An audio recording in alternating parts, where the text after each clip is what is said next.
American Snowboarder lands a triple cork in halfpipe, and I'll tell you what, the American snowboarders in halfpipe need to be able to land some big tricks, because if they want to get on a podium in the Olympic Games coming up in Milano Cortina in February, they're going to need to step things up. And this American has been stepping up, although he's not the only one to land the triple cork, but this guy has done it. You got to give it up for him. He's also a member of the U.S. Halfpipe team. Hey, subscribe, like, Access Media TV, Snowboarding. It's all about that. Brad J breaking it to you. Subscribe and like. It's a brand new show, and I'm not going anywhere. As much as you would maybe not want to have to see me this close up, it's okay, because I'm here to stay. Let's go. Did I mean to rhyme? I don't think I actually did mean to rhyme. Alessandro Barbieri is the man who landed it. And look, I'm going to say right now, you've got to be able to have something to put you on a podium. And gone are the days. The days are gone. You know what days I'm talking about? I'm talking about these days right here. Those days aren't going to happen anymore. That's me and Shaun White on the podium. And that's when Shaun White was winning big. He's not available to compete anymore. He's retired. So the U.S. has to step the heck up and have a replacement. That's what they have to do. Is this the guy? Because he can land the triple cork, right? Is he the guy?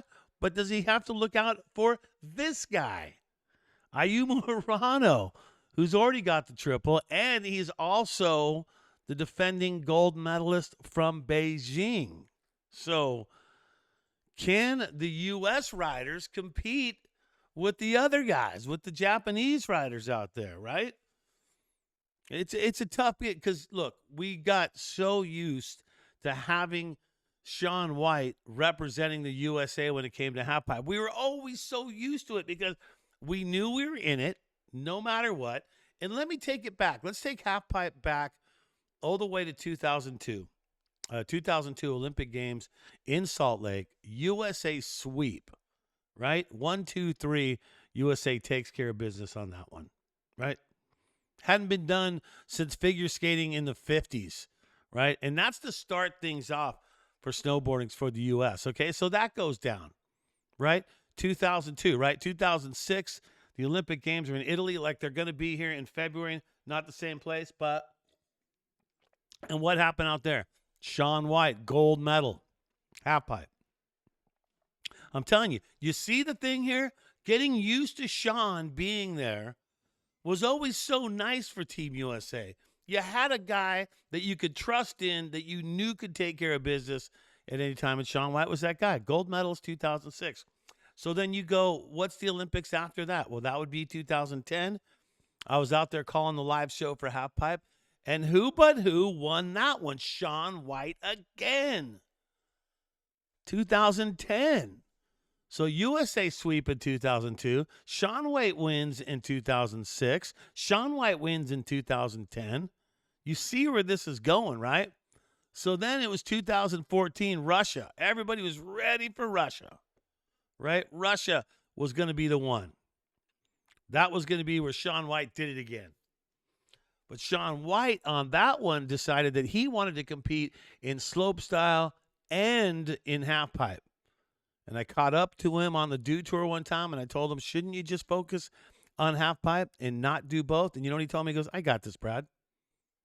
Okay, so he told me, not like I'm his coach or anything, but he told me he's got this. And so he did not got this. Because, and not to laugh, but he got injured and had to pull out. He had to pull out of slopestyle and competed in halfpipe. And what happened? 4th place. Not good. Right? That was Sochi.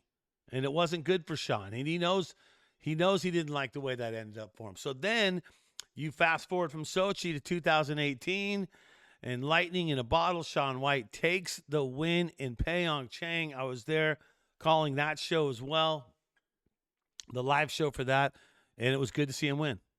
And so then we thought, Beijing, maybe this could be it. Maybe Beijing will be the one that he could get done. And there you could see there's the Beijing results. Shaun White, 4th place.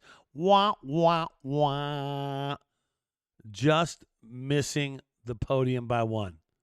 Jan Scherer, the mad Swiss all-terrain rider with the bronze. Scotty James, the Australian legend who's competed, I think, 5 or 6 Olympics. And then Ayumu Hirano, who has a triple cork and had to unleash it, gold medalist.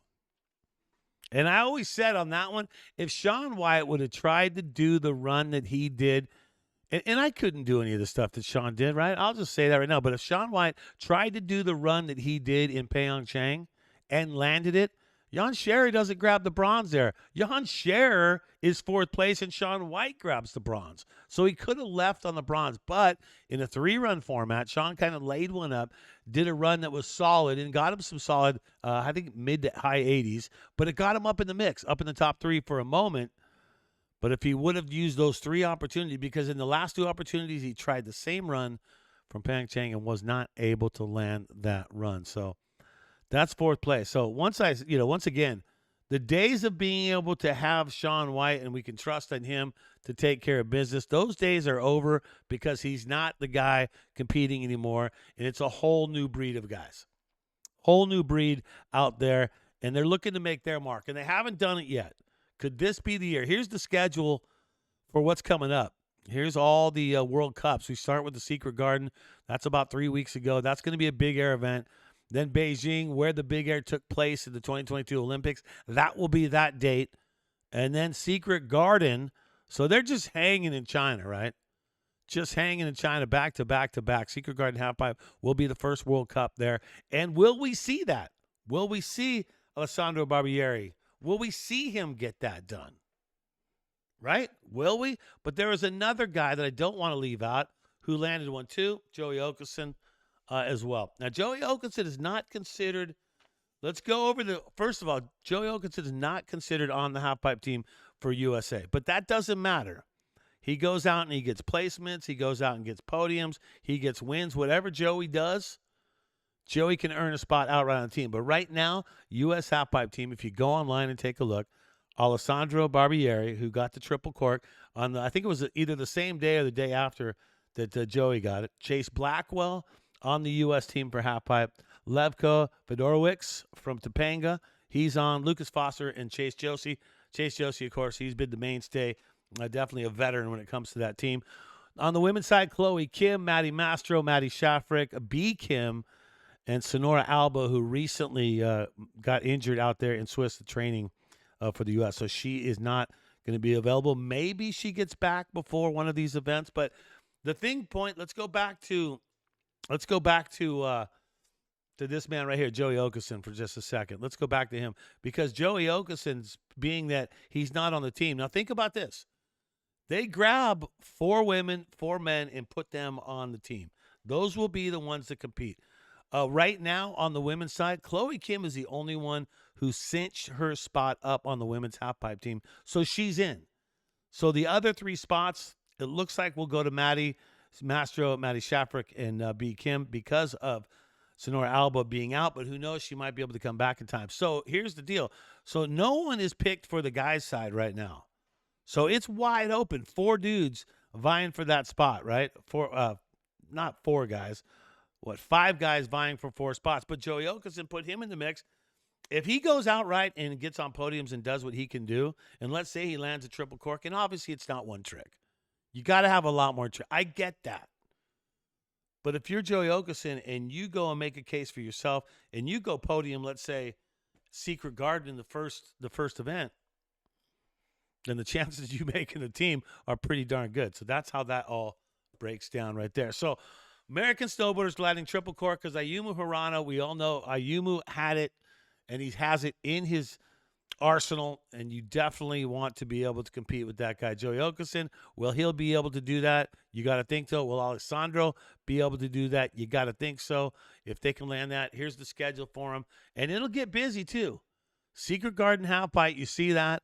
Then Copper, that's a halfpipe. Then Calgary back in that one. Aspen, you go back to back. So it goes bam, bam, bam, bam, straight in a row, all these competitions. And hopefully you build it up after locks that you've earned a spot and you're heading to Milano Cortina for the 2026 Olympic Winter Games. Hey, that's going to do it.